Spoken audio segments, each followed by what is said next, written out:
नमस्कार दोस्तों। परिवर्तन क्लासेज के यूट्यूब चैनल पे आपका एक बार फिर से स्वागत है। मॉडर्न हिस्ट्री को हम लोग आगे बढ़ाते हैं। पिछले क्लास में हम लोगों ने देखा था पुर्तगालियों का भारत में आगमन किस प्रकार से हुआ। यहाँ आने के बाद इन लोगों ने अपना क्षेत्र विस्तार कैसे किया। प्रारंभ में ये लोग अपना व्यापारिक एकाधिकार बनाए, ब्लू वाटर पॉलिसी के माध्यम से कार्टेज व्यवस्था को लागू किया। लंबे समय तक इन लोगों ने व्यापार किया भारत में। अगले 100 वर्षों तक कोई यूरोपीय व्यापारिक कंपनी भारत में नहीं आई। एक लंबा समय इन लोगों का रहा, भारत में व्यापार वाणिज्य करते रहे। कुछ क्षेत्रों पे इन लोगों ने कब्जा भी किया, अपनी राजधानी का परिवर्तन किया। शुरुआत में कोचीन इन लोगों का मुख्यालय हुआ करता था, लेकिन बाद में गोवा को इन लोगों ने राजधानी बनाया और वहीं से पूरी व्यवस्था का संचालन कर रहे थे। लंबे समय तक ये लोग भारत में व्यापार किए और कोई भी यूरोपीय कंपनी भारत में नहीं आने पाती है। लेकिन उसके बावजूद पुर्तगालियों का भारत में धीरे धीरे पतन होने लगा और उसके पीछे कई कारण मौजूद थे। उन कारणों पे पिछले क्लास में हम लोग चर्चा कर चुके हैं। भारतीयों के प्रति उनकी असहिष्णुता की नीति, धार्मिक कट्टरता, ईसाई धर्म का प्रचार प्रसार एक बड़ा कारण माना जाता है, जिसके वजह से भारतीय उनको पसंद नहीं करते थे। इसके अलावा भारतीय व्यापारियों को ये लोग परेशान करते थे, लूट की नीति अपनाते थे। तो बहुत सारे कारण थे जिसके वजह से पुर्तगाली भारत में अपना पैर नहीं जमा पाते हैं। अगले 100 वर्षों तक व्यापारिक कंपनियां नहीं आई, लेकिन 100 वर्षों के बाद डचों और अंग्रेजों का आगमन होता है। लगभग लगभग एक ही समय था डचों और अंग्रेजों के आगमन का। एक दूसरे के साथ ही ये लोग आते हैं। अगर डच की बात करेंगे हम लोग, डच और उसके बाद अंग्रेज।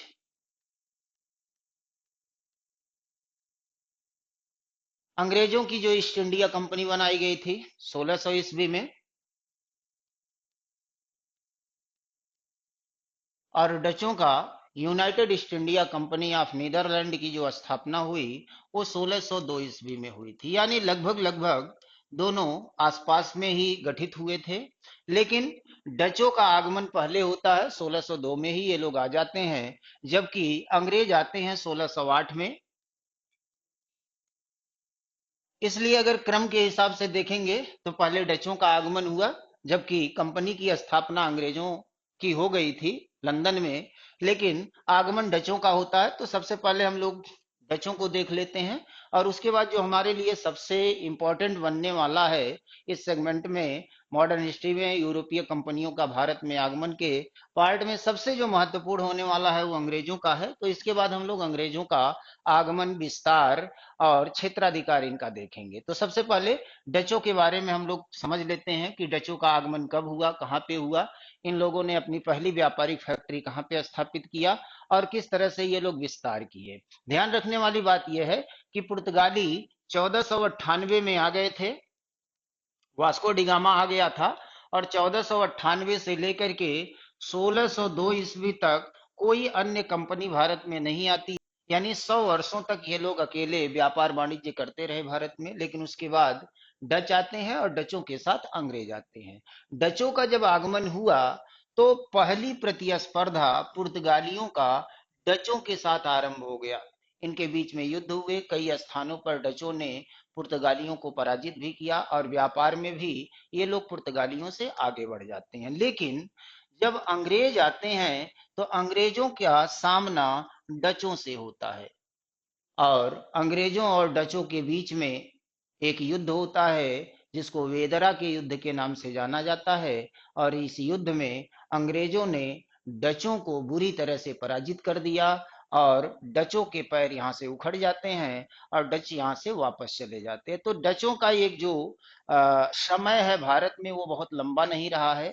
शुरुआत में आए, बहुत तेजी से इन लोगों ने विस्तार किया, ये पुर्तगालियों को दबाते हुए आगे बढ़ते हैं। लेकिन अंग्रेजों के आगमन के साथ ही डचों का जो क्षेत्र विस्तार है वो रुक जाता है, अंग्रेजों से ये पराजित हो जाते हैं और फिर डच यहाँ से वापस चले जाते हैं और दौर शुरू होता है अंग्रेजों का। तो कुछ पॉइंट्स बनते हैं एग्जाम में, डचों से कुछ क्वेश्चंस बनते हैं, जैसे डच ईस्ट इंडिया कंपनी की स्थापना कब हुई, डचों ने अपना पहला व्यापारिक कारखाना, पहला व्यापारिक फैक्ट्री या कोठी कहाँ पे स्थापित किया, बंगाल में इन लोगों ने अपना पहला व्यापारिक कोठी कहाँ पे स्थापित किया, और किस कारणवश डच अंग्रेजों से पराजित हो गए, कौन से युद्ध में पराजित हुए, कब पराजित हुए, और ये क्यों भारत से वापस चले जाते हैं, और डचों के आने से भारत को क्या लाभ होता है।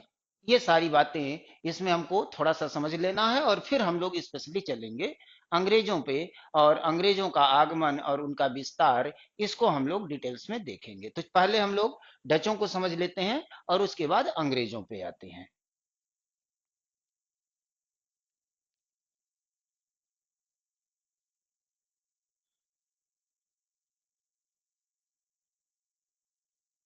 डचों के आगमन पर कुछ पॉइंट्स हमारे लिए महत्वपूर्ण बनते हैं, उन्हीं पॉइंट्स को हम लोग समझ लेंगे और उसके बाद हम लोग आगे बढ़ेंगे। हाँ, यहाँ पे आ जाइए। डच,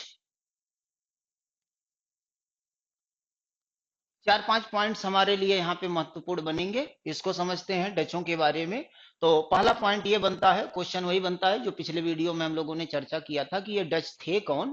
तो इसका आंसर है, पहले पॉइंट में आपको इसका आंसर मिल जाएगा कि ये डच कौन थे। तो डच नीदरलैंड और हॉलैंड के निवासी थे, ठीक ना। डच कहाँ के थे? नीदरलैंड और हॉलैंड के निवासी थे। ये दो देश हैं यूरोप के, संयुक्त रूप से ये लोग कार्य करते थे। तो यहीं के रहने वाले लोगों को डच का नाम दिया गया है। तो डच नीदरलैंड और हॉलैंड के निवासी थे, ठीक। दूसरा पॉइंट, 1602 ईस्वी में डच संसद ने United East India Company of Netherland की स्थापना की। तो जो डच ईस्ट इंडिया कंपनी थी, पूर्व के देशों के साथ व्यापार करने के लिए जो कंपनी बनाया गया, उस कंपनी का नाम क्या था? उस कंपनी का नाम है United East India Company of Netherland. और इसकी स्थापना किसके द्वारा किया गया था? इसकी स्थापना डच के संसद के द्वारा, वहां के पार्लियामेंट के माध्यम से इसको बनाया गया, इस कंपनी की स्थापना की गई। अच्छा, एक पॉइंट और समझ लीजिएगा, बहुत महत्वपूर्ण है। पिछले क्लास में हम लोगों ने बात किया था कि भारत में जो यूरोपीय कंपनियों का आगमन होता है वो पुर्तगालियों के माध्यम से होता है। और पहला पुर्तगाली यात्री वास्को डिगामा भारत आया था, और वास्को डिगामा जब भारत आया तो उस समय भारत के बारे में किसी को पता नहीं था। कहने का मतलब यह है कि समुद्री मार्ग के बारे में किसी को पता नहीं था। तो ऐसी कोई कंपनी नहीं बनाया गया था उस समय पुर्तगाल में कि भारत के साथ व्यापार करना है। बस एक यात्री के रूप में, एक व्यापारी के रूप में समुद्री खोज पे निकल पड़ता है वास्को डी गामा, ठीक ना। तो कंपनी की जो स्थापना है पहली बार डचों के द्वारा किया गया, पुर्तगालियों के द्वारा कंपनी स्थापित नहीं की गई थी आरंभ में। कंपनी की स्थापना डचों के द्वारा किया गया, डच पार्लियामेंट के द्वारा कंपनी बनाई गई, और इस कंपनी का नाम क्या था? United East India Company of Netherland. और ये कब स्थापित हुआ था, कब इसको बनाया गया? तो 1602 ईस्वी में, ठीक ना। तो दो पॉइंट्स हमारे हो गए। पहला, डच कौन थे? तो ये नीदरलैंड और हॉलैंड के निवासी थे। कंपनी की स्थापना कब किया गया, किसके द्वारा किया गया? तो स्थापना किया गया है 1602 ईस्वी में। किसके द्वारा किया गया? डच संसद के द्वारा किया गया। कंपनी का नाम क्या था? तो United East India Company of Netherland, ठीक। तो ये दो पॉइंट्स आपको इसमें याद रखना है। आगे बढ़ते हैं, तीसरे पॉइंट पे आते हैं। तीसरा पॉइंट वही है कि डचों ने भारत में अपनी पहली फैक्ट्री, पहला कारखाना या पहली कोठी कहाँ पे स्थापित किया? तो आंसर क्या हो जाएगा तीसरे पॉइंट में? देखिए, 1605 ईस्वी में डचों ने अपनी पहली फैक्ट्री मसूलीपट्टम में स्थापित किया। मसूलीपट्टम के बारे में हम लोग चर्चा कर चुके हैं, आंध्र प्रदेश में पड़ता है ये।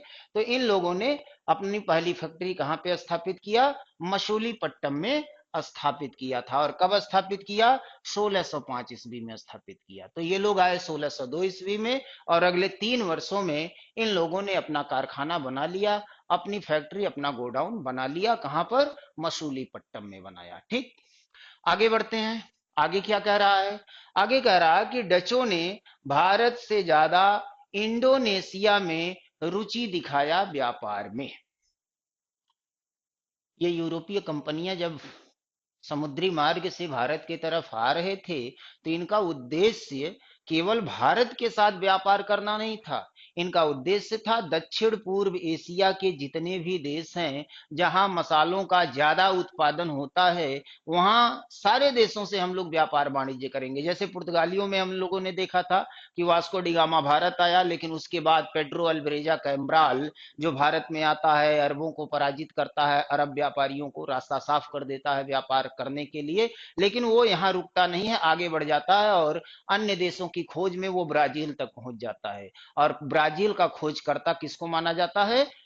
अल्ब्रेजा को माना जाता है, अल्ब्रेजा कैम्ब्राल को माना जाता है। तो उसी तरह से डच दक्षिण पूर्व एशिया के साथ व्यापार करने के लिए आते हैं, भारत के साथ भी व्यापार करते हैं, लेकिन इनकी रुचि भारत के साथ व्यापार करने से ज्यादा इंडोनेशिया के साथ व्यापार करने में ज्यादा रही। उसके पीछे कई कारण थे, जैसे भारत में अन्य कंपनियों के साथ इनकी प्रतिस्पर्धा शुरू हो गई थी। एक तरफ तो ये पुर्तगाली थे जो पहले 100 साल पहले से भारत में व्यापार कर रहे थे, तो ये लोग नहीं चाहते थे कि कोई अन्य कंपनी यहाँ आसानी से स्थापित हो पाए।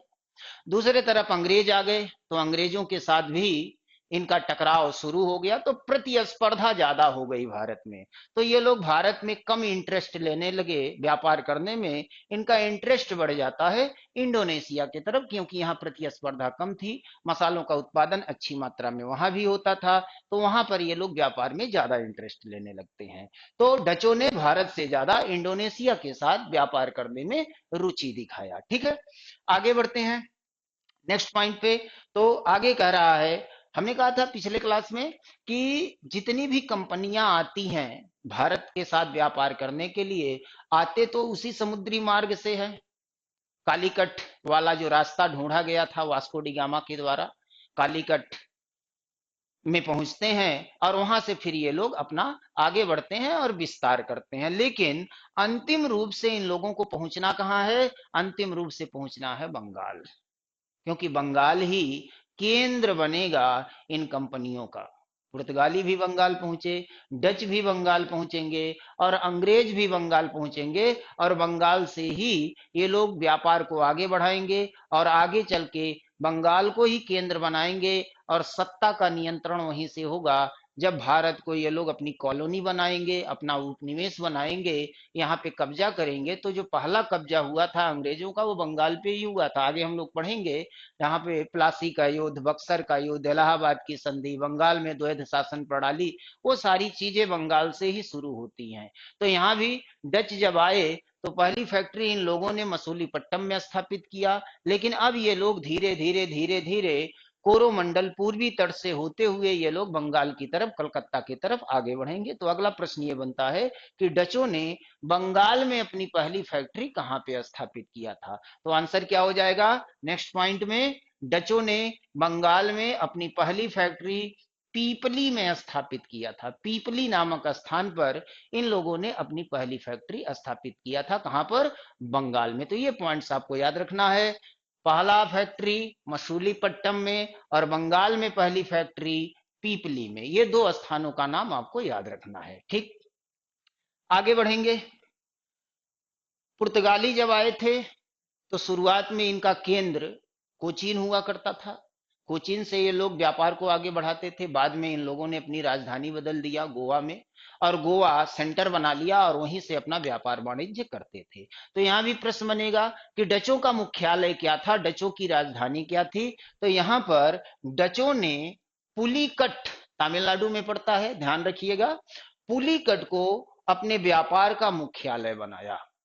ठीक ना? तो पुर्तगालियों का मुख्यालय प्रारंभ में कोचीन था और बाद में गोवा हो गया, और डचों का मुख्यालय क्या बनता है?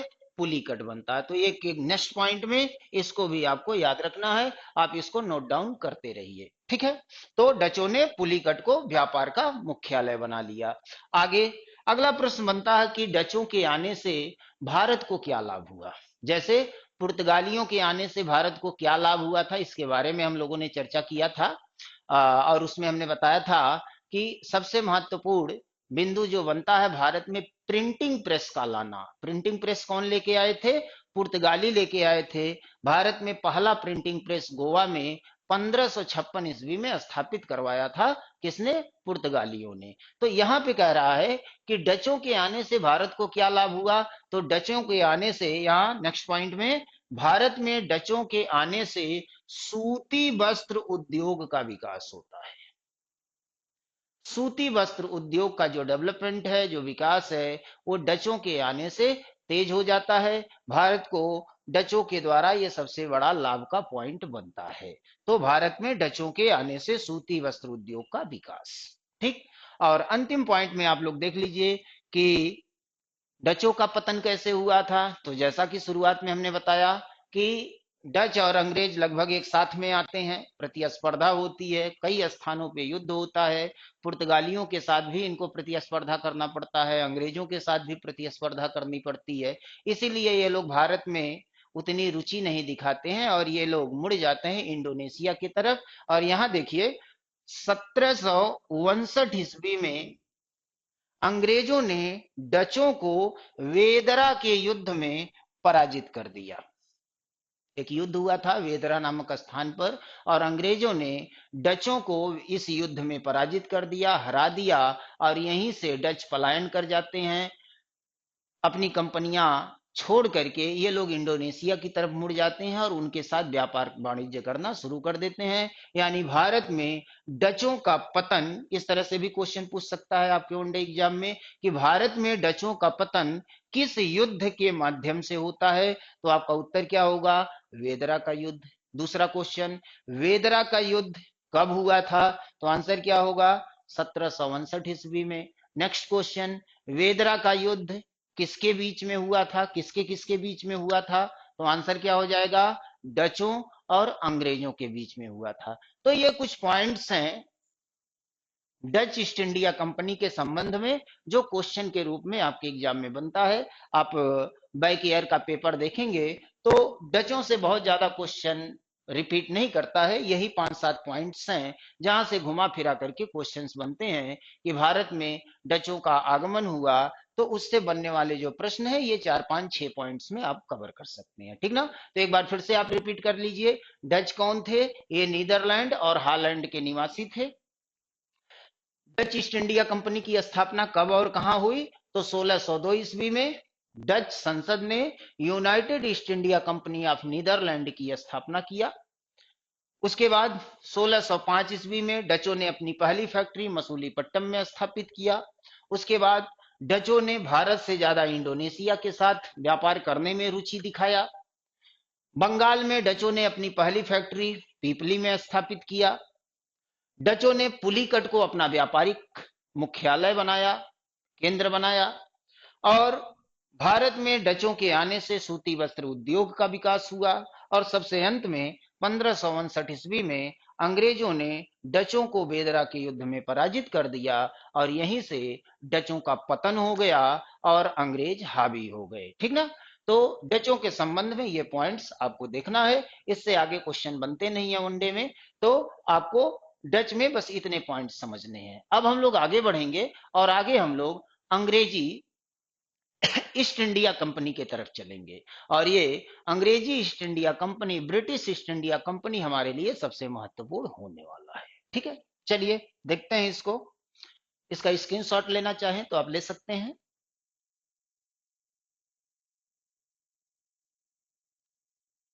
चलिए अब हम लोग आ जाते हैं अंग्रेजों पर।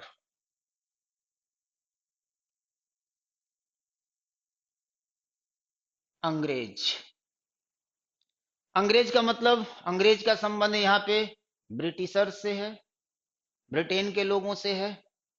ब्रिटिश ईस्ट इंडिया कंपनी डचों के साथ ही ब्रिटिश ईस्ट इंडिया कंपनी की भी स्थापना होती है। होता क्या है उस दौर में, थोड़ा सा उसका एक स्टोरी समझ लीजिएगा। इंग्लैंड में, लंदन में कुछ व्यापारी इकट्ठा हुए 1599 ईस्वी में। 1599 ईस्वी में लंदन में फाउंडर्स हॉल में कुछ व्यापारी इकट्ठा हुए और इन व्यापारियों ने एक समूह बनाया एक कंपनी स्थापित करने के लिए कि ढेर सारे व्यापारी मिलकर कुछ धन एकत्रित करेंगे और उस धन के माध्यम से एक कंपनी की स्थापना की जाएगी और वो कंपनी पूर्व के देशों के साथ व्यापार करना शुरू करेगी। तो इस प्रोग्राम के तहत सितंबर 1599 ईस्वी में लंदन के कुछ व्यापारियों के द्वारा एक कंपनी बनाई जाती है और इस कंपनी में कुल 217 शेयर धारक हुआ करते थे। मतलब ढेर सारे लोग, ढेर सारे व्यापारी इकट्ठा होकर कुछ धन एकत्रित करते हैं। तो यहां पर जो कंपनी की स्थापना की जाती है, कंपनी की स्थापना की जाती है, इसमें कोई एक व्यापारी नहीं था, ढेर सारे व्यापारी मिलकर अपना धन लगाते हैं और एक कंपनी बनाते हैं पूर्व के देशों के साथ व्यापार करने के लिए। तो यहां पर जिन लोगों ने पैसा लगाया इस कंपनी में, उनको कहा जाता है court of proprietors. Court of proprietors, उनको आप शेयर धारक कह सकते हैं, शेयर धारक, शेयर धारक। और शेयर धारक कितने थे? 217 लोग थे। 217 व्यापारियों ने मिलकर इस कंपनी को बनाया था। इन सारे लोगों ने पूंजी लगाया, पैसा लगाया, पैसे एकत्र किए और फिर एक कंपनी खड़ा किया। कहां पर? लंदन में। ठीक ना? करीब 30,133 पाउंड का धन इकट्ठा किया गया था इन व्यापारियों के द्वारा इस कंपनी के पास। ठीक ना? तो ये 217 शेयरधारक थे। इन लोगों ने कंपनी बनाया और इस कंपनी का उद्देश्य था पूर्व के देशों के साथ, दक्षिण पूर्व एशिया के देशों के साथ व्यापार करना। अब ये कंपनी बन गई। अब इस कंपनी को मान्यता देने का कार्य महारानी एलिजाबेथ टेलर प्रथम ने किया। उन्होंने इसको मान्यता दे दिया है आगे चलकर। 1600 ईस्वी में, 31 दिसंबर 1600 ईस्वी को महारानी एलिजाबेथ टेलर प्रथम ने इस कंपनी को पूर्व के देशों के साथ व्यापार करने के लिए 15 वर्षों का एकाधिकार पत्र प्रदान कर दिया। ठीक ना? ये राजलेख जारी किया, चार्टर एक्ट जारी किया। उस राजलेख के माध्यम से इस कंपनी को 15 वर्ष का एकाधिकार प्राप्त हो गया। एकाधिकार का मतलब है कि यही कंपनी अगले 15 वर्षों तक पूर्व के देशों के साथ व्यापार करेगी। तो कंपनी बन गई। 217 शेयरधारक थे। इन लोगों के द्वारा धन एकत्रित किया गया, लेकिन इस कंपनी को चलाया कैसे जाएगा? क्योंकि एक व्यक्ति तो है नहीं इसमें, 217 लोग हैं, तो ये कंपनी चलेगी कैसे? तो इसके लिए ये कंपनी, जैसे आजकल कोई कंपनी बनती है तो उस कंपनी को चलाने के लिए एक चीफ की नियुक्ति की जाती है, जिसको हम लोग सीईओ बोलते हैं। आजकल एक शब्द यूज होता है सीईओ, चीफ एग्जीक्यूटिव ऑफिसर। ठीक ना? तो उसी तरह से इस कंपनी को चलाने के लिए ये जो 217 शेयर धारक हैं, ये भारत थोड़ी आएंगे। ये तो पूंजीपति हैं, व्यापारी हैं, लंदन के व्यापारी हैं, ब्रिटेन के व्यापारी हैं, इंग्लैंड के। तो इन लोगों ने क्या किया कि एक परिषद का गठन किया। परिषद, एक कमेटी बनाई और इस परिषद में ये 217 जो शेयरधारक हैं, ये लोग 24 सदस्यों का चुनाव करते थे। 24 सदस्यों का चुनाव किया जाता था इस परिषद के लिए। ठीक, एक कमेटी थी, परिषद था और इसके 24 सदस्यों का चुनाव 217 शेयर धारकों के द्वारा किया जाता था। एक वर्ष के लिए इनको चुना जाता था और इसके अतिरिक्त इन्हीं 217 लोगों के द्वारा इस परिषद का एक अध्यक्ष और एक उपाध्यक्ष बनाया जाता था। इसी अध्यक्ष की अगुवाई में ये 24 लोग कार्य करते थे। तो यही जो परिषद है, यही इस कंपनी को चलाती थी। इस कंपनी को चलाने की जिम्मेदारी इसी परिषद के पास होती थी। आगे जब हम लोग अंग्रेजों को पढ़ेंगे डिटेल्स में तो वहां देखेंगे कि 1773 का जब रेगुलेटिंग एक्ट आया तो इसी परिषद का नाम बदल के रख दिया गया कोर्ट ऑफ डायरेक्टर्स या निदेशक मंडल। कोर्ट ऑफ डायरेक्टर्स या निदेशक मंडल इनको कहा गया, निदेशक मंडल।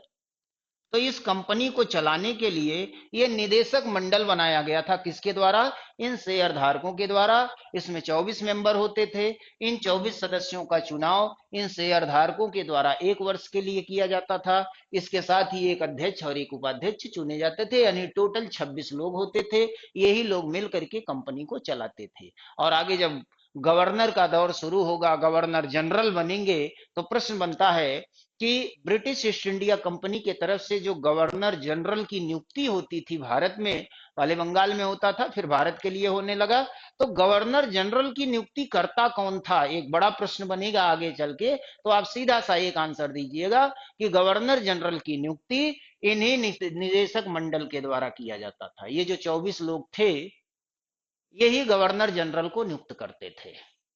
इन्हीं के माध्यम से गवर्नर जनरल भारत जाता था भारत की व्यवस्था को चलाने के लिए। ठीक ना?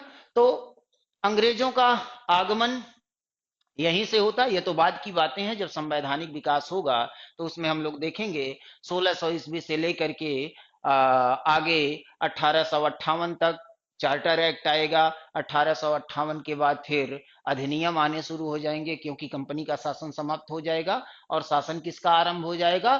ताज का शासन, क्राउन का शासन आरंभ हो जाएगा। 1857 के प्रथम स्वतंत्रता संग्राम के बाद कंपनी का शासन समाप्त कर दिया जाता है और विक्टोरिया का घोषणा पत्र आता है। उस घोषणा पत्र के माध्यम से भारतीय शासन ब्रिटिश ताज के हाथों में चला जाता है और ब्रिटेन की सरकार भारत की शासन व्यवस्था को चलाने लगती है। यहीं से गवर्नर जनरल का पद भी समाप्त कर दिया जाता है। कंपनी के द्वारा गवर्नर जनरल की नियुक्ति होती थी, लेकिन अब जब भारतीय शासन व्यवस्था ब्रिटिश ताज के हाथों में चला जाता है तो गवर्नर के जगह पर वायसराय की नियुक्ति होने लगती है। तो उसके बारे में आगे हम लोग बात करेंगे। अभी फिलहाल देखते हैं कि अंग्रेजों का आगमन कैसे हुआ और कैसे कैसे इन लोगों ने अपना विस्तार किया। ठीक है?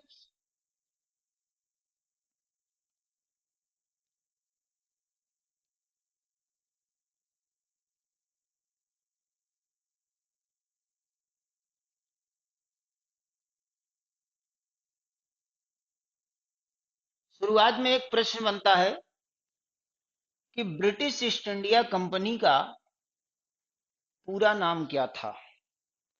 ब्रिटिश ईस्ट इंडिया कंपनी का पूरा नाम क्या था?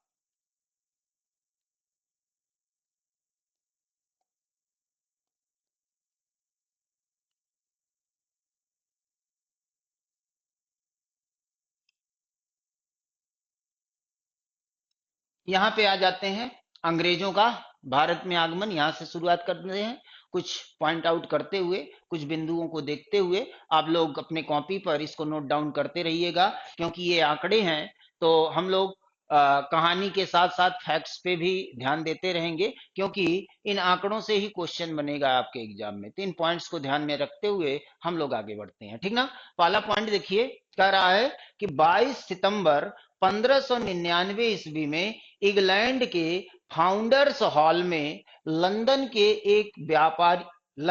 व्यापारियों के एक समूह ने the governor and the company of merchant of trading into the east Indies की स्थापना की। अभी हमने कहा ना कि ब्रिटिश ईस्ट इंडिया कंपनी का पूरा नाम क्या था? तो ब्रिटिश ईस्ट इंडिया कंपनी का पूरा नाम क्या है? The governor and the company of merchant of trading into the east Indies. यह है कंपनी का पूरा नाम। और इसकी स्थापना कब की गई? तो स्थापना हुई है 22 सितंबर 1599 ईस्वी में इंग्लैंड के फाउंडर्स हॉल में लंदन के व्यापारियों के द्वारा। जैसा कि अभी हमने बताया, 217 व्यापारी शेयर धारक थे, जिन लोगों ने मिल करके धनराशि इकट्ठा किया और एक कंपनी बनाई, और इस कंपनी का नाम क्या रखा गया? The governor and the company of merchant of trading into the east Indies. इसी को शॉर्ट में हम लोग क्या बोलते हैं? British east India company, British east India company. लेकिन इसका पूरा नाम क्या है? The governor and the company of merchant of trading into the east Indies. तो यह स्थापित कब हुआ? 22 सितंबर 1599 ईस्वी में। कहां स्थापना की गई? इंग्लैंड के फाउंडर्स हॉल में, लंदन के कुछ व्यापारियों के समूह के द्वारा। ठीक, चलिए आगे बढ़ते हैं। अब क्या हुआ? कंपनी तो बन गई, अब कंपनी को मान्यता मिलनी चाहिए, तो कंपनी को मान्यता कौन देगा? ब्रिटिश ताज देगा, ठीक ना? तो यहां पे दूसरे पॉइंट में देखिए, कह रहा है 31 दिसंबर 1600 ईस्वी को ब्रिटिश महारानी एलिजाबेथ टेलर प्रथम ने लॉर्ड मेयर की अध्यक्षता में, ध्यान रखिएगा, जो कंपनी स्थापित हुई थी वो, उसकी अध्यक्षता उस समय कौन कर रहे थे? तो उसकी अध्यक्षता कर रहे थे लॉर्ड मेयर। ये नाम भी आपको याद रखना है। लॉर्ड मेयर की अध्यक्षता में कंपनी को पूर्व के देशों के साथ, ठीक ना, यानी दक्षिण पूर्व एशिया के देशों के साथ, कंपनी को पूर्व के देशों के साथ व्यापार करने का 15 वर्षों का एकाधिकार पत्र प्रदान किया गया। तो इस पॉइंट्स में दो तीन क्वेश्चन छिपे हुए हैं। तो कंपनी को विशेषाधिकार कब मिला? 31 दिसंबर 1600 ईस्वी को। किसके द्वारा प्रदान किया गया? ब्रिटिश महारानी एलिजाबेथ टेलर प्रथम के द्वारा प्रदान किया गया, ठीक ना? उस समय कंपनी की अगुवाई कौन कर रहा था? तो उस समय कंपनी की अगुवाई लॉर्ड मेयर के द्वारा की जा रही थी, ठीक ना? तो शुरुआत में ये दो पॉइंट्स आप समझ गए होंगे कि पहले लंदन के कुछ व्यापारियों के द्वारा मिलकर के एक संयुक्त कंपनी की स्थापना की जाती है। करीब 217 व्यापारी इसमें शामिल थे, 217 शेयर धारक शामिल थे।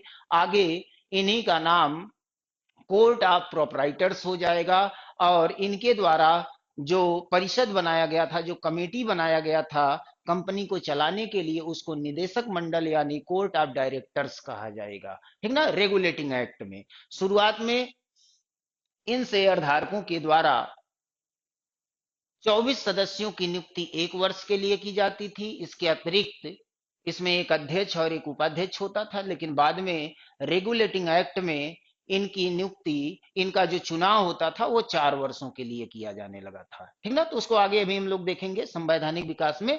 तो ये दो पॉइंट्स आपको इसमें याद रखने हैं, ठीक ना? अब आगे बढ़ते हैं। कंपनी को अधिकार पत्र प्राप्त हो गया ब्रिटेन के महारानी के तरफ से।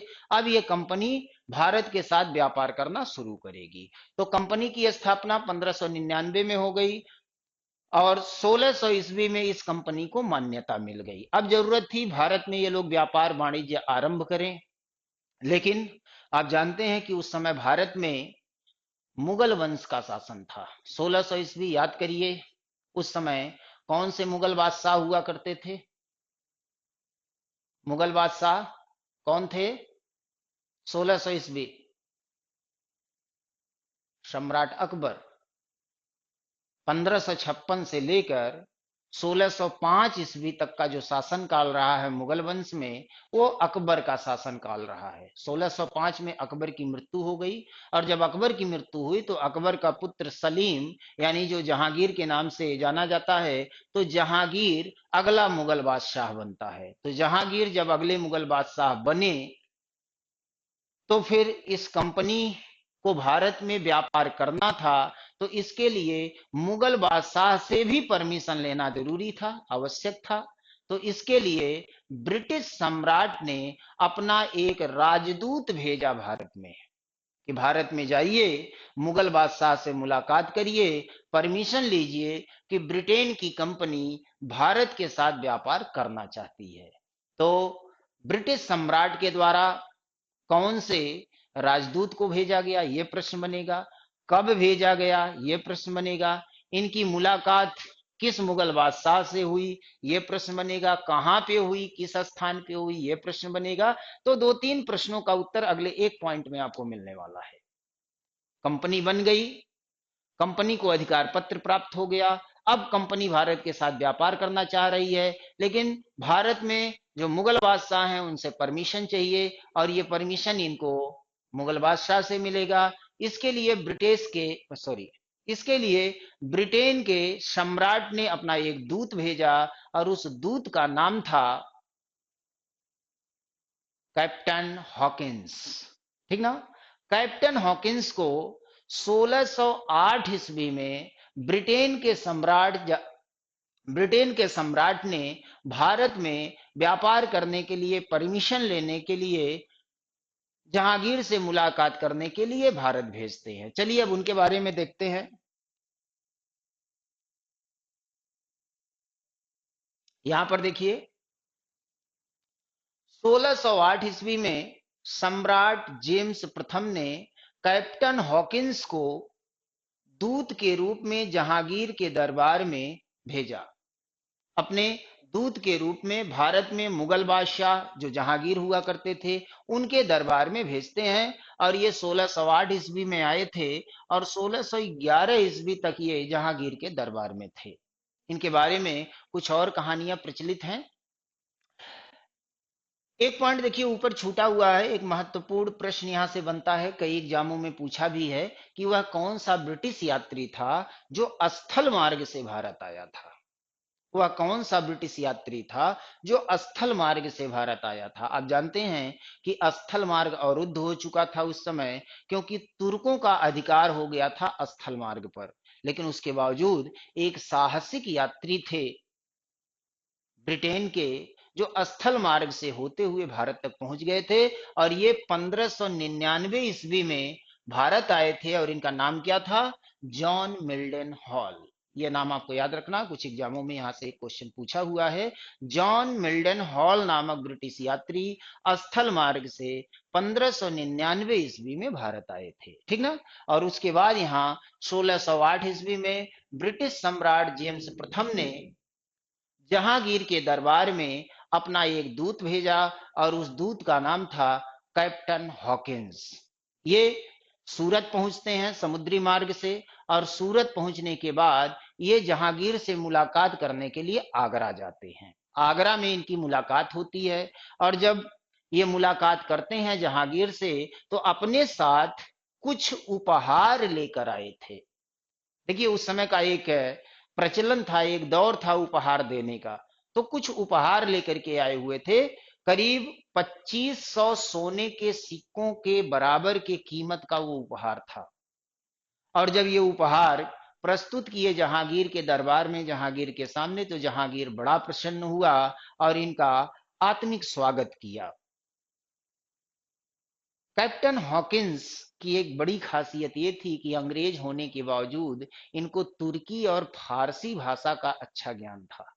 इसीलिए सम्राट ने इनको चुना था, क्योंकि भारत में मुगल वंश का शासन था, और मुगल वंश का जो राजकीय भाषा थी वो फारसी थी। तो तुर्की और फारसी ये दोनों भाषाएं जानते थे कैप्टन हॉकिंस। तो कैप्टन हॉकिंस जब जहांगीर के दरबार में उपस्थित होते हैं, तो जहांगीर के समक्ष इनकी सीधी बातचीत होती है जहांगीर से, और ये अपनी बात को अंग्रेजी भाषा में न रख करके तुर्की भाषा में रखते हैं। इससे जहांगीर बहुत आकर्षित हुआ, जहांगीर का दिल खोल कर सम्मान किया। और उद्देश्य क्या था कैप्टन हॉकिंस का? कि जहांगीर को बहला फुसला कर, या जो भी कह लीजिए, जहांगीर से ये मान्यता प्राप्त कर ली जाए कि British east India company Bharat में व्यापार कर सके। इसी उद्देश्य से सम्राट जेम्स प्रथम ने कैप्टन हॉकिंस को भारत भेजा था। बातचीत हुई, प्रसन्न भी हुए मुगल बादशाह, लेकिन इनको परमिशन नहीं मिल पाया। परमिशन क्यों नहीं मिला? क्योंकि मुगल दरबार में जो भारतीय व्यापारी थे, खासकर जो अरब व्यापारी थे, जो पहले से ही मौजूद थे, वो नहीं चाहते थे कि भारत का व्यापार खराब हो। इसीलिए जहांगीर का कान भरने लगे ये लोग, और जहांगीर ने कैप्टन हॉकिंस का सम्मान तो किया, लेकिन इनको परमिशन नहीं दिया। तो कुछ समय तक ये रहे, 1608 से लेकर के 1611 तक ये भारत में रहे। जहांगीर बहुत प्रभावित था कैप्टन हॉकिंस से, और कैप्टन हॉकिंस को खान की उपाधि प्रदान की। और इसके साथ ही 30,000 रुपए मासिक वेतन पर 400 मनसब का मनसबदारी भी इनको प्रदान किया। अब कहेंगे ये मनसबदारी क्या है, तो इसके लिए आपको मध्यकालीन इतिहास में जाना पड़ेगा। मनसबदारी प्रथा सम्राट अकबर के द्वारा आरंभ किया गया था। उस पर बहुत चर्चा हम लोग नहीं करेंगे यहाँ पे, लेकिन थोड़ा सा जान लीजिए उसके बारे में। मनसबदारी व्यवस्था क्या होती थी। हुमायूं के बाद जब अकबर शासक बनता है 1556 ईस्वी में, और पानीपत का पहला युद्ध होता है हेमू से, और बैरम खां के संरक्षण में अकबर वो युद्ध जीत जाता है। शुरुआत में अकबर भी आ, कई युद्ध लड़ता है राजपूतों के साथ, लेकिन वो जान गया था कि भारत में अगर शासन चलाना है, शासन करना है, तो या तो राजपूतों को समाप्त कर दो या फिर राजपूतों से हाथ मिला लो। तो राजपूतों को समाप्त करना तो संभव था नहीं उस दौर में। तो उसने एक नीति अपनाया जिसको सुलह कुल की नीति कहा जाता है। सम्राट अकबर ने सुलह कुल की नीति अपनाई और इस नीति के तहत राजपूतों से हाथ मिला लिया, राजपूतों से समझौता कर लिया, और संबंधों को और मजबूत करने के लिए वैवाहिक कार्यक्रम आरंभ कर दिया। मुगलों का विवाह राजपूतों में और राजपूतों का विवाह मुगलों में होना शुरू हो गया। उसने स्वयं विवाह किया था, जोधाबाई से आप परिचित होंगे, जो कि एक राजपुतानी थी। उनका विवाह सम्राट अकबर से हो गया था। तो सुलह कुल की नीति अपनाया और राजपूतों को बड़े बड़े पदों पर आसीन कर दिया। इससे राजपूत जो विरोधी थे मुगलों के, वो धीरे धीरे मुगलों से मिल जाते हैं, वैवाहिक संबंध स्थापित हो जाता है।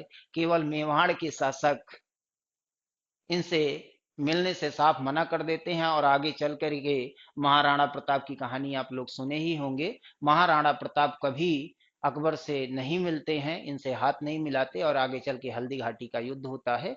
तो इसी दौर में अकबर ने इस सुलह कुल नीति को और मजबूत करने के लिए मनसबदारी व्यवस्था आरंभ किया था। इसमें जो जिस स्तर का व्यक्ति होता था उसी स्तर पे उसको पद प्रदान किया जाता था, और मनसबदारी व्यवस्था के अंतर्गत कुछ सैनिकों की टोली होती थी, सैनिकों का ग्रुप होता था, उसके रख रखाव की जिम्मेदारी उनको दे दी जाती थी, और उसका पूरा खर्चे का वहन सरकारी राजकोष से किया जाता था। तो यह मनसबदारी व्यवस्था हुआ करती थी।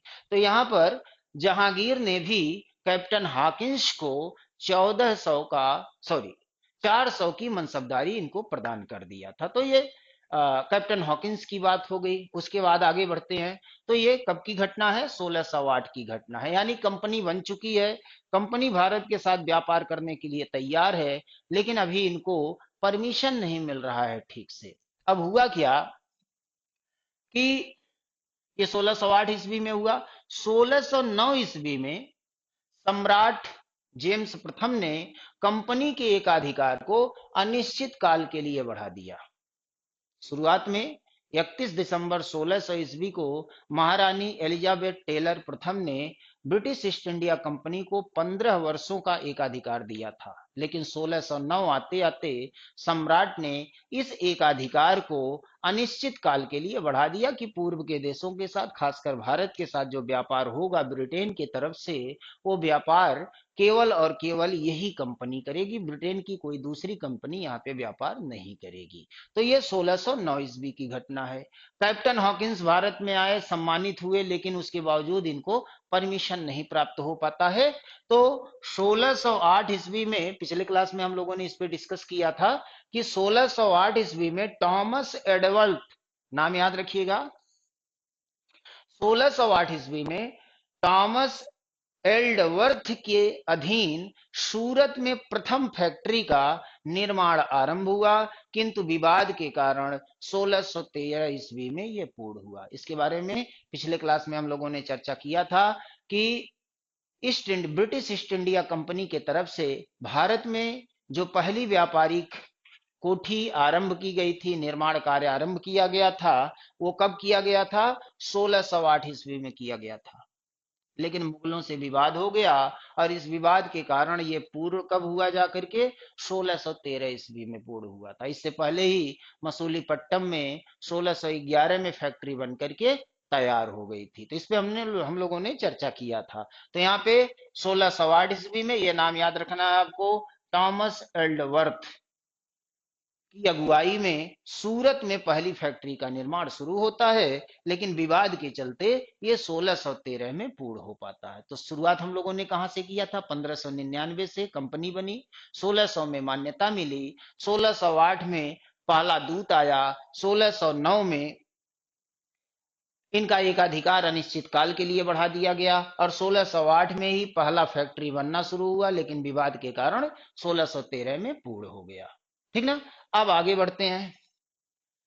अब अगला प्रयास फिर सम्राट के द्वारा किया जाएगा। पहला प्रयास तो एक तरह से विफल हो गया, कैप्टन हॉकिंस वाला। कैप्टन हॉकिंस जब आ रहे थे भारत, तो उस समय पुर्तगालियों ने भी इनको रोकने का प्रयास किया था कि ये भारत पहुंचने ही ना पाए, ना ये भारत पहुंचेंगे, ना तो परमिशन मिलेगा, ना British east India company Bharat में व्यापार कर पाएगी। पुर्तगाली चाहते थे कि उनका एकाधिकार बना रहे। तो दूसरा प्रयास शुरू किया सम्राट ने 1615 ईस्वी में। 1615 में सम्राट जेम्स प्रथम के द्वारा सर टॉमस रो, ये अगला नाम है, अगले दूत हैं सम्राट की तरफ से, सर टॉमस रो को अपने दूत के रूप में जहांगीर के दरबार में भेजा गया।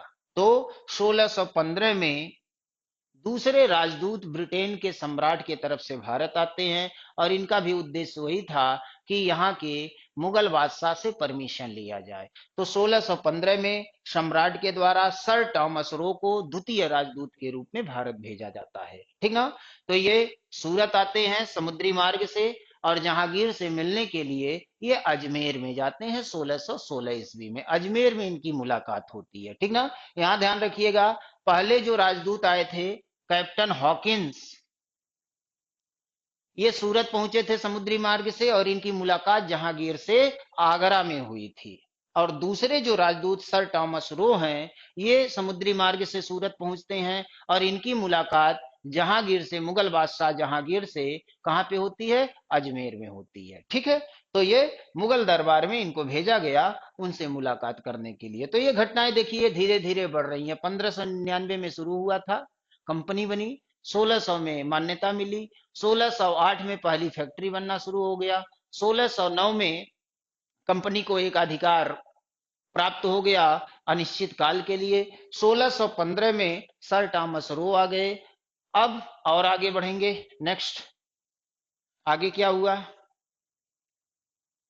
अब आ जाइए 1633 ईस्वी में। हमने बताया था पिछले क्लास में, और इस क्लास में भी हमने चर्चा किया कि जितनी भी कंपनियां यूरोप से आती हैं, सब उसी एक ही समुद्री मार्ग से आती हैं। कालीकट वाला जो रूट खोजा गया था, लेकिन वहां से आने के बाद ये लोग धीरे धीरे धीरे धीरे पूर्वी तट होते हुए बंगाल तक पहुंचेंगे। तो ब्रिटिश ईस्ट इंडिया कंपनी भी जब भारत में व्यापार करना शुरू की, तो शुरुआत में तो ये लोग सूरत में अपनी फैक्ट्री बनाए, मसूलीपट्टम में अपनी फैक्ट्री बनाए। अब ये धीरे धीरे ऊपर की तरफ, बंगाल के तरफ, पूरब के तरफ आगे बढ़ना शुरू करेंगे। तो यहाँ पे 1633 ईस्वी में पूर्वी तट पर अंग्रेजों के द्वारा पहला कारखाना कहाँ स्थापित किया गया? तो दो स्थानों का नाम याद रखना है, बालासोर और हरिहरपुरा में। ये क्वेश्चन पूछा है कई बार कि अंग्रेजों के द्वारा पूर्वी तट पर अपना पहला कारखाना कहाँ स्थापित किया गया और कब स्थापित किया गया? तो आंसर क्या हो जाएगा? आंसर होगा 1633 ईस्वी में। और कहाँ स्थापित हुआ था? बालाशोर और हरिहरपुरा में स्थापित किया गया था। ठीक, तो 1599 में शुरू हुआ, 1633 तक हम लोग पहुंच गए। अब आगे बढ़ते हैं, ऐसे धीरे धीरे ये लोग अपना विस्तार करेंगे भारत में। आगे बढ़ते हैं, 1639 पे आ जाते हैं। 1639 ईस्वी में क्या हुआ? इनको मद्रास पट्टे पर प्राप्त हो गया। उस समय मद्रास चंद्रगिरी के अंडर में हुआ करता था, तो चंद्रगिरी के राजा से मद्रास इनको पट्टे पर प्राप्त हो गया। 1639 ईस्वी में मद्रास पट्टे पर प्राप्त हो गया, और जब मद्रास पट्टे पर इनको मिल गया, तो यहां पर इन लोगों ने एक किला बनाया, और उस किले का नाम क्या था? Fort Saint George. ठीक ना? फोर्ट सेंट जॉर्ज नामक किले की स्थापना इन लोगों के द्वारा किया गया। कब किया गया? 1639 ईस्वी में। ये क्वेश्चन भी बनता है कि फोर्ट सेंट जॉर्ज की स्थापना किसके द्वारा किया गया था? तो अंग्रेजों के द्वारा किया गया था, यानी ब्रिटिश ईस्ट इंडिया कंपनी के द्वारा किया गया था। ठीक है। कहाँ पे किया गया? मद्रास में किया गया। कब किया गया? 1639 ईस्वी में किया गया। तो ये लोग अब किला बनाना शुरू कर दिए, अपने आप को यहाँ पे मजबूत करना शुरू कर देते हैं, जिससे ये अपना रख रखाव कर सकें, व्यापारिक उद्देश्य की पूर्ति कर सके। तो ये 1639 ईस्वी की बात हो गई। आगे बढ़ते हैं। आगे अब आ जाइए, एक बहुत ही महत्वपूर्ण घटना है 1661 ईस्वी का। क्या हुआ भाई 1661 में? ब्रिटेन की एक पुर्तगाल की एक राजकुमारी थी जिनका नाम था कैथरीन ब्रेगांजा। क्या नाम था? कैथरीन ब्रेगांजा। और उनका विवाह फिक्स हो गया ब्रिटेन के राजकुमार से। और ब्रिटेन के राजकुमार कौन थे? चार्ल्स द्वितीय। कैथरीन ब्रेगांजा जो पुर्तगाली राजकुमारी थी, एक राजकुमारी का विवाह राजकुमार से ही होगा, तो इंटरनेशनल मैरिज हो रहा है। तो 1661 ईस्वी में पुर्तगाली राजकुमारी का विवाह फिक्स हो गया ब्रिटेन के राजकुमार चार्ल्स द्वितीय से। ये विवाह होता है, ठीक है, विवाह होना भी चाहिए। राजकुमारी का विवाह राजकुमार से ही होगा, अच्छी बात है। लेकिन उसका परिणाम भारत में देखने को मिलता है। क्या हुआ भारत में? विवाह हुआ ब्रिटेन और पुर्तगालियों के बीच में, लेकिन दहेज दिया गया भारत में। उस समय भारत का जो बंबई है वो पुर्तगालियों के कब्जे में था। और जब पुर्तगाली राजकुमारी का विवाह चार्ल्स द्वितीय से हुआ तो दहेज के रूप में बंबई द्वीप को चार्ल्स द्वितीय को सौंप दिया गया। बताइए, विवाह हो रहा है ब्रिटेन में, दहेज दिया जा रहा है भारत में। लग रहा था कि ये भारत की भूमि, भारत का भूभाग इन्हीं लोगों का है। तो बंबई दहेज के रूप में प्राप्त हो गया। किसको प्राप्त हो गया? चार्ल्स द्वितीय को। ये दहेज प्रथा जो है ना, भारत के जितनी भी कुरीतियां हैं उन कुरीतियों में से एक है। जब भारत में धर्म सुधार आंदोलन चलाया गया, समाज सुधार हुआ राजा राम मोहन राय के समय में, आगे पढ़ेंगे हम लोग, 19वीं शताब्दी में सामाजिक व धार्मिक सुधार आंदोलन। तो तमाम कुरीतियां व्याप्त थी। सती प्रथा था, बाल विवाह था, विधवा पुनर्विवाह निषेध था, उसी में दहेज प्रथा भी था। तो ये जो दहेज प्रथा है ना, ये हिंदू समाज की एक बड़ी पुरानी प्रथा है। आज तमाम कानून है इसके लिए। दहेज लेना और देना दोनों अपराध है, पकड़े जाने पे सजा भी होगी, जुर्माना भी होगा। लेकिन कोई मान रहा है क्या? जब बेटी का विवाह होता तो लोग रोते हैं कि इतना दहेज देना पड़ रहा है, और जब बेटे का विवाह होता तो मुंह खोल करके मांगते हैं, तो भूल जाते हैं कि हमको भी देना पड़ेगा बेटी के वक्त। तो जब तक समाज में जागरूकता नहीं आएगी तब तक कानून बनने से क्या होगा? केवल कानून से काम नहीं चलेगा। तो ये जो दहेज प्रथा है, ये हिंदुओं की प्रकांड बुराइयों में से एक है। इस्लामी सभ्यता जब भारत में आई मध्यकाल में, अरबों का आक्रमण हुआ, फिर तुर्कों का आक्रमण हुआ, तो एक नई संस्कृति, एक नई सभ्यता ये लोग लेके आते हैं। अरबों की सभ्यता भारत में आ गई।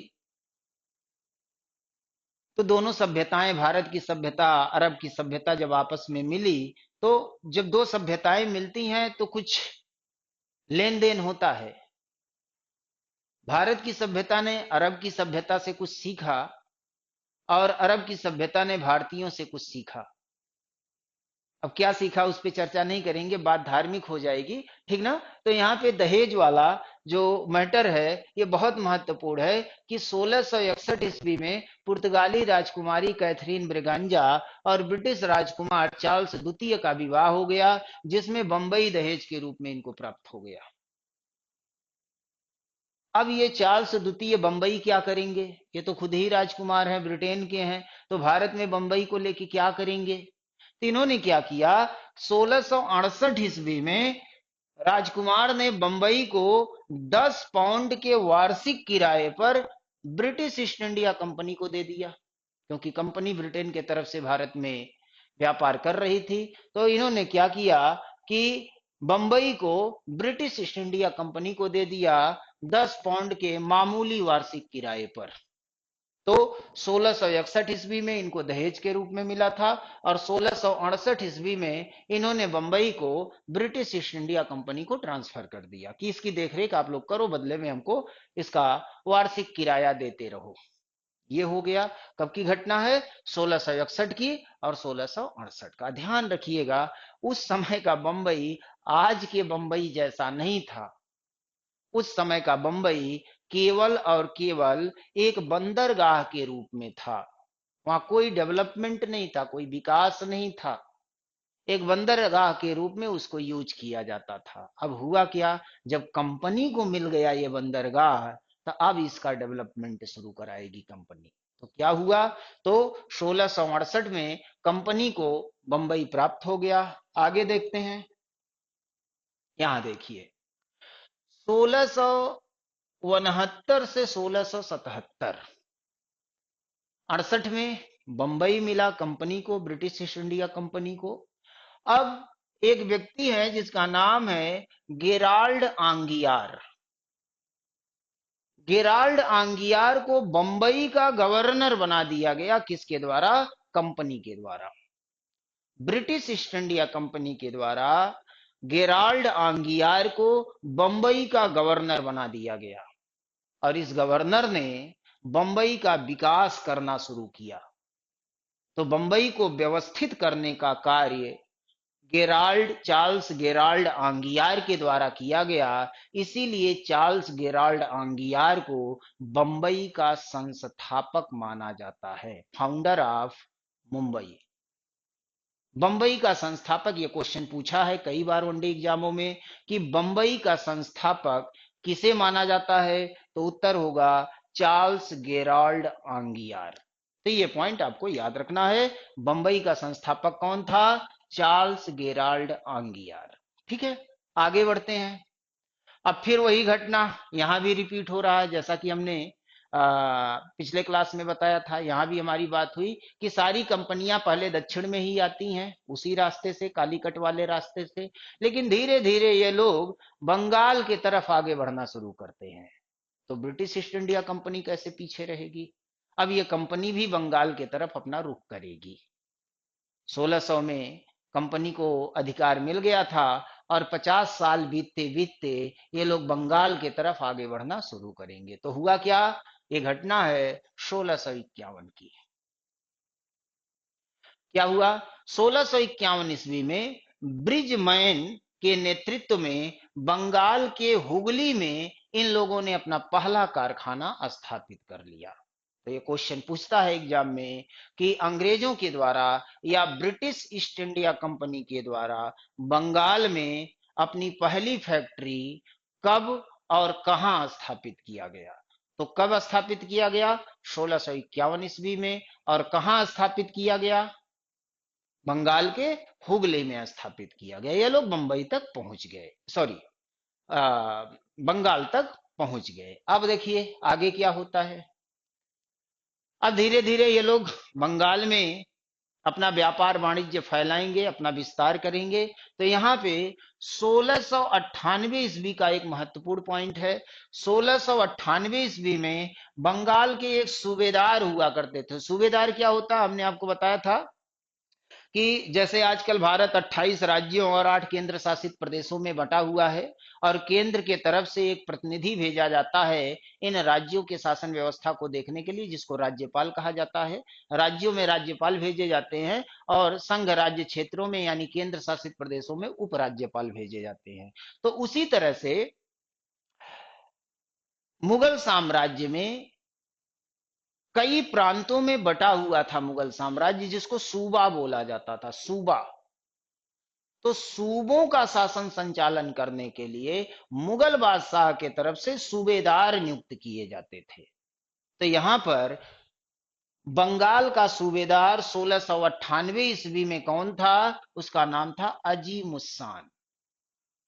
1698 में बंगाल का सूबेदार था अजीमुस्सान। उसने क्या किया, उसने 1200 रुपए के किराए पर 3 गांव की जमींदारी प्रदान कर दी अंग्रेजों को मतलब ईस्ट इंडिया कंपनी को। कौन कौन से? यह है गोविंदपुर, सुतनाटी और कालीकाता। ठीक है। कह रहा है कि 1698 ईस्वी में बंगाल के सूबेदार अजीम उस्सान ने 1200 रुपए देने पर गोविंदपुर, सुतनाटी और कालीकाता की जमींदारी प्रदान कर दी। किसको? ब्रिटिश ईस्ट इंडिया कंपनी को। ये तो चाहते थे कंपनी के लोग कि कुछ स्थान हमको मिले, परमानेंट मेंबर हम वहां के बन जाएं। वही हुआ।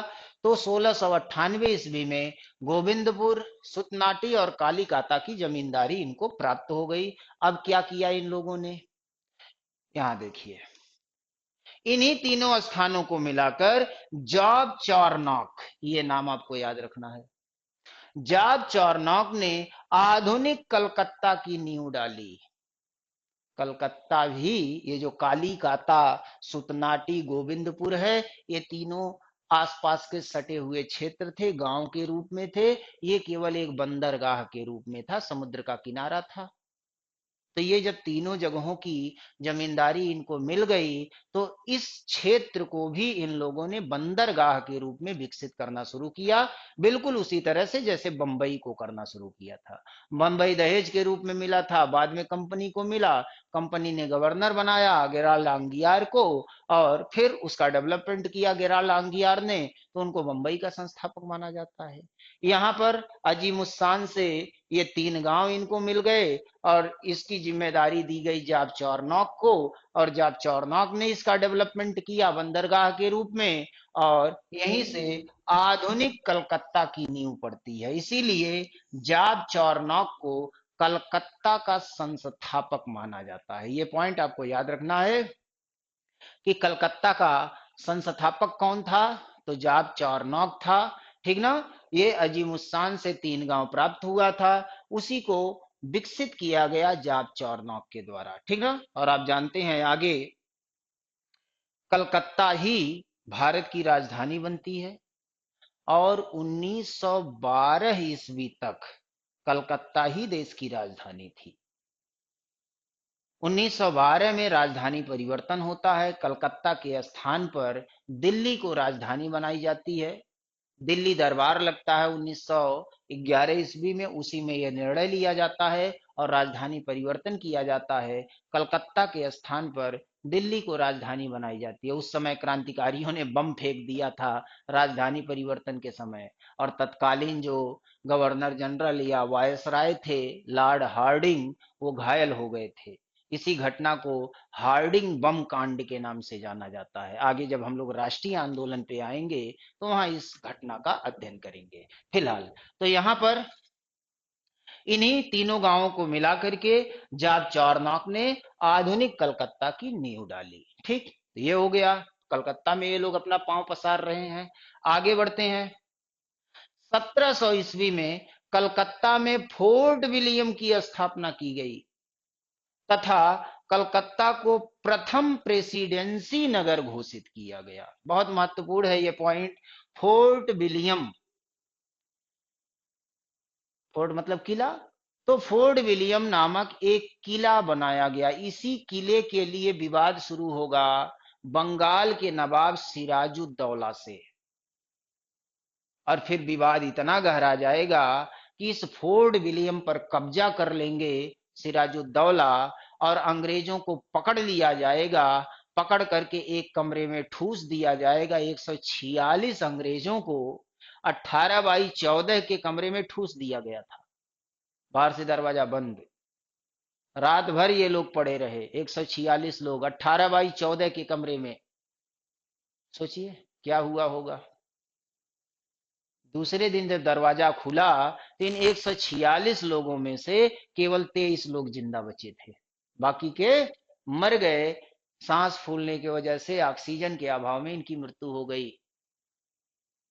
अंग्रेज इतिहासकारों ने इस घटना को ब्लैक होल ट्रेजेडी कहा है, काल कोठरी की त्रासदी।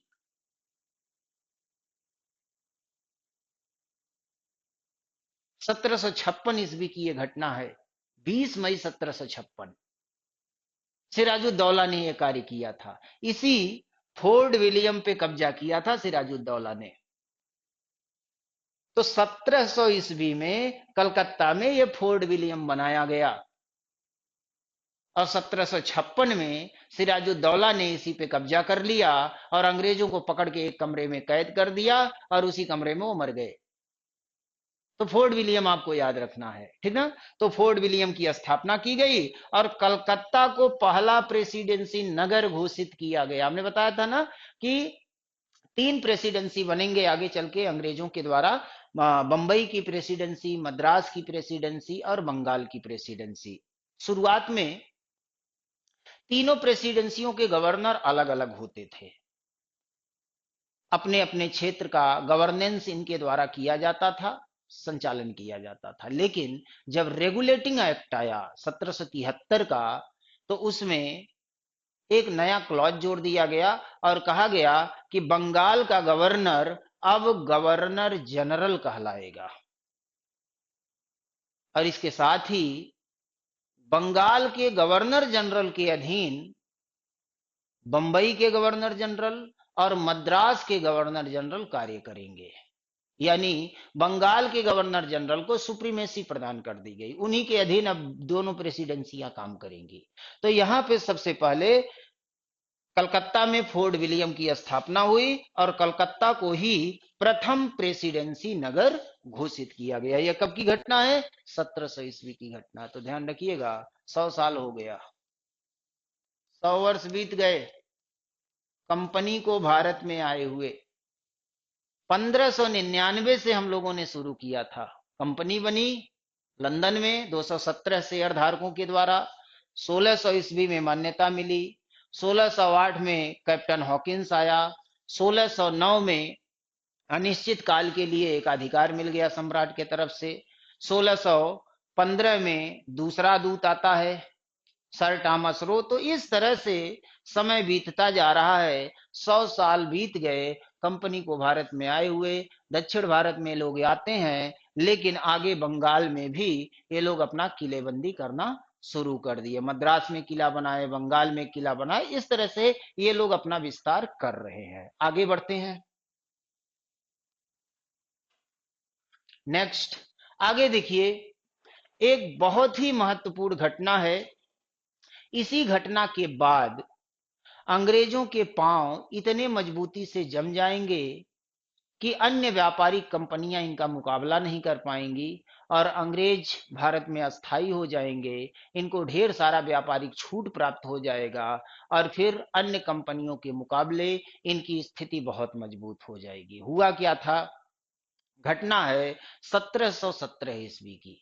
उस समय मुगल बादशाह फर्रुखशियर हुआ करते थे। हमने बताया था पिछले क्लास में कि मुगल साम्राज्य, मुगल का जो काल था वो 2 कालखंडों में बटा हुआ है, एक उनके उत्थान का काल, एक पतन का काल।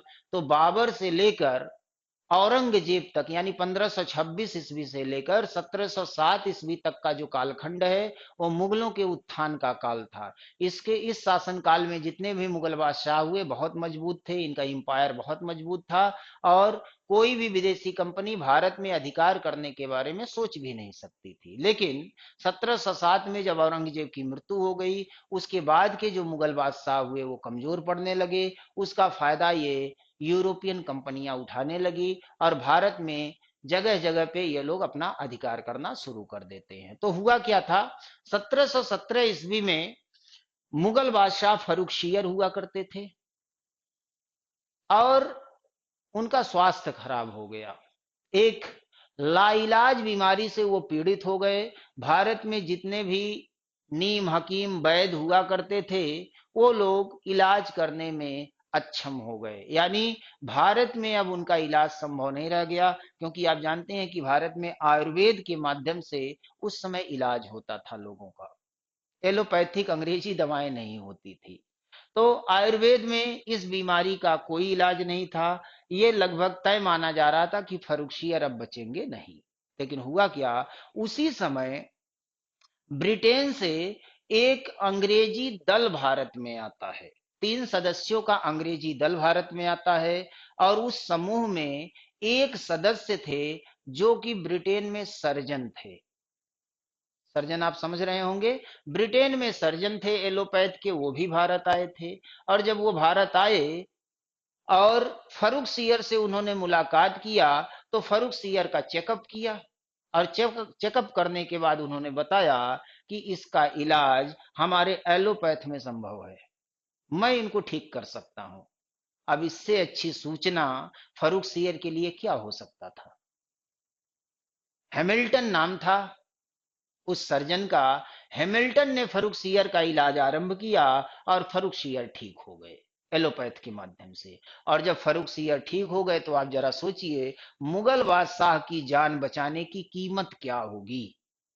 कीमत तो मिलेगी ही, पुरस्कार मिलेगा ही। तो यहां पर देखिए क्या कह रहा है कि 1717 ईस्वी में सर्जन हैमिल्टन ने फर्रुख सियर को एक दर्दनाक बीमारी से मुक्ति दिलाई, जिसके बदले में बादशाह ने 3 फरमान जारी किए। 3 फरमान जारी किया गया मुगल बादशाह फर्रुख सियर के द्वारा। आदेश दिया गया कंपनी के पक्ष में।